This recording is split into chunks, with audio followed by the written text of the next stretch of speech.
Hi you guys, it's Amanda with Healthy House on the block, and I'm here with another weekly video on creating an indoor space that truly supports your health and your wellness. And this week we're going to be talking about kids spaces and kids bedrooms, and specifically the components that we bring into their spaces like furniture and textiles, and how to make them as toxin free as possible. So I know that my kids' rooms have always been one of my favorite spots in the house. All of the bright colors and the themes, they're just cute, and I love being in there, and they always feel like a very peaceful space. One of the things that we've gotten to bring into each of our kids' rooms is a very low toxin rug, and I have gotten all of them from Rugs by Roo, who I'm partnering with this week to do a $200 giveaway to their store. So make sure that you follow the link in my profile to find out how to get your name entered, because it will be running through the end of this week.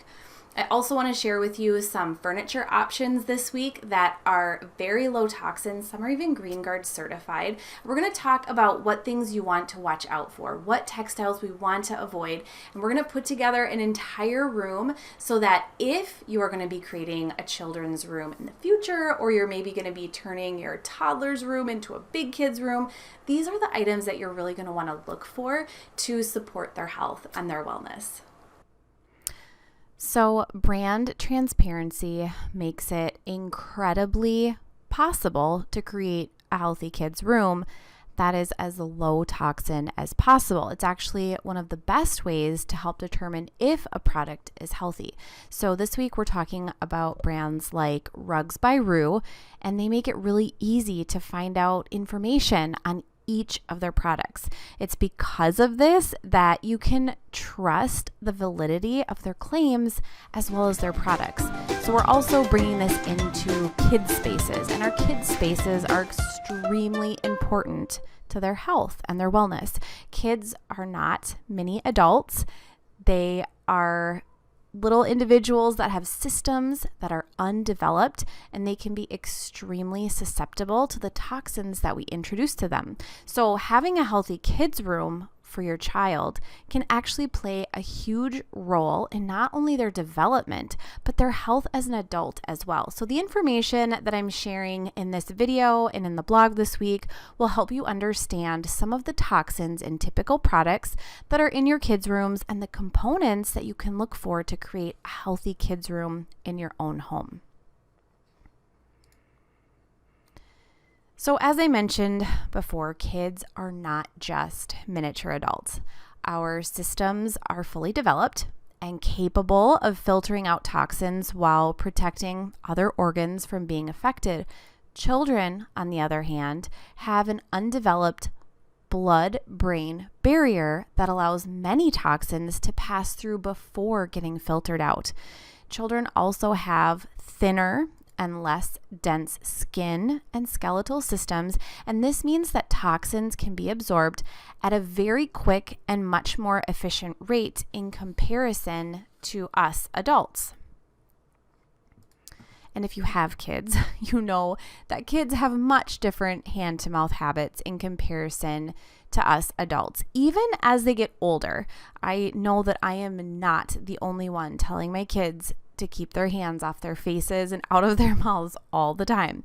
But it's this habit that creates the perfect avenue for toxin exposure as they ingest toxic house dust more frequently than anyone else. And finally, another consideration that comes with these toxins is that our kids spend a large portion of their day and night in their bedrooms. And so if you have the opportunity to create a healthy kids room, you can minimize greatly their exposure to some of the big toxins that are in most kids' rooms, which is what we're about to talk about. So flame retardants are added to textiles, to mattresses, to rugs, and other components of kids' rooms items. They're even added to pajamas if you are not careful. Flame retardants have been shown to increase the likelihood of aggression and defiance in kids, as well as delay their neurological function, their cognitive development, and some of their problem-solving skills. So flame retardants have also been linked to a weakened immune system. They've been linked to thyroid and adrenal gland irregularities, and they've also been linked to problems with the reproductive organs. So on top of all of these other issues, flame retardants are actually a known carcinogen. They've been linked to an increased risk of thyroid cancer, which is the fastest increasing cancer in the US currently. Another toxin we need to look at is phthalates. Phthalates are found in plastic and vinyl toys, in plastic furniture, in vinyl flooring, in wallpaper, in vinyl blinds. And what we know is that often children's exposure is well over the EPA's allotted, quote, safe limit of phthalates. Phthalates have been linked to neurological toxicity in kids, as well as they have an adverse impact on neurodevelopment. So this adverse impact includes a lower IQ, problems with attention and hyperactivity, and poorer social communication. That also disrupt the endocrine system, and we know this is something we really want to avoid in adults, but especially in children. In children, it can cause issues with their thyroid, their immune function, and the reproductive process as they get older. This other toxin we're going to look at is pesticides, and it can be found in any sort of textile or fabric that you bring into your kids' room. Pesticide exposure has been linked to an increased risk of being diagnosed with ADHD. It has also been linked to an increased risk of childhood cancer. So pesticides are actually found in the urine in a large portion of Americans. It's been shown to disrupt the body's natural endocrine function, so disrupt those hormones, and it also has the potential to disrupt natural development in kids and babies.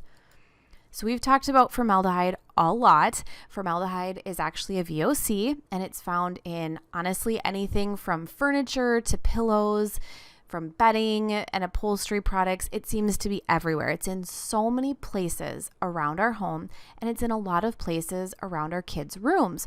So some of the big health concerns that go along with formaldehyde are an increased risk of cancer and disruption to healthy cell development inside the body. Formaldehyde has also been linked to issues in neurodevelopment of the brain and development of the pulmonary system in general. So VOCs, or volatile organic compounds, are present again in many materials and items that we bring into our home. This can range from furniture to carpet to flooring to upholstery and even our cleaning products. There are hundreds of VOCs both in nature and in our home, and it's impossible to remove them all, but you can certainly reduce them drastically. I am linking you to a blog post this week that is going to share with you the 9 most harmful VOCs in your home. But what is important to know is that most of them damage the kidneys and liver. They also disrupt the endocrine system, and they can cause respiratory issues in children. So many of the VOCs that are in our home are also carcinogenic in nature. And then finally, polyvinyl chloride. This is oftentimes referred to as PVC, and it's another material that is in so many of our day-to-day items and materials. It can be found in strollers, in car seats, in your window shades and window frames, high chairs, carpet backing, in mattress covers, and most plastic or vinyl materials.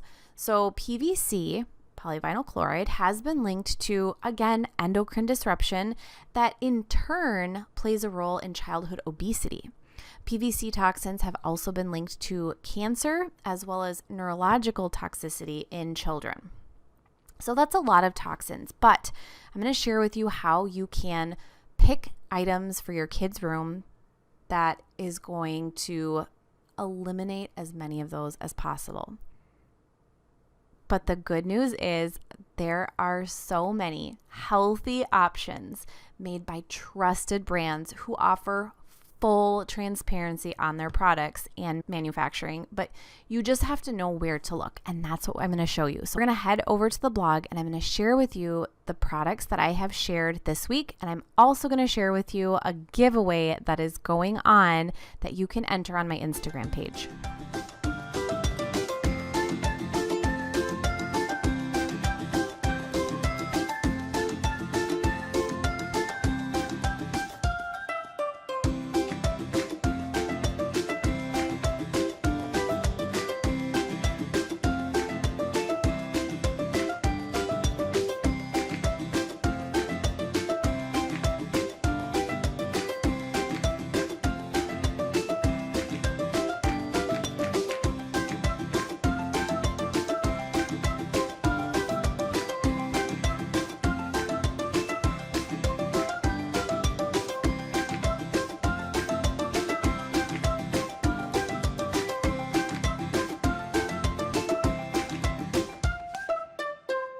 Thank you so much for being here. I hope you will subscribe to my channel because I am here every single week with tips and ideas on how to create a very healthy home, one that supports your health and your wellness.